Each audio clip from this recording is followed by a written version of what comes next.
విద్యార్థుల మధ్య సామాన్యుల్లా కూర్చొని వారితో కలిసి భోజనం చేసిన సీఎం చంద్రబాబు, మంత్రి నారా లోకేష్.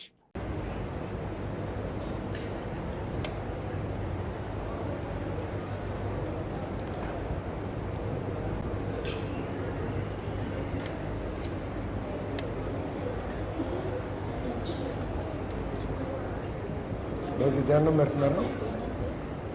రోజు ధ్యానం రోజు ఈరోజు ఒక ఎక్స్ట్రా కూర పెడతారు కదా, పేరెంట్ టీచర్ మీటినప్పుడు ఒకటే పెడతారు. నెలగా ఎన్ని ఉంటాయి కూరలు? రోజు మిడ్ డే భోజనంలో ఎన్ని కూరలు ఇస్తున్నారు మీకు? 2 ఇస్తారు. ఈరోజు సరిపోతుందా? స్పెషల్ మెనూనా అదే మామూలునా ఏమా?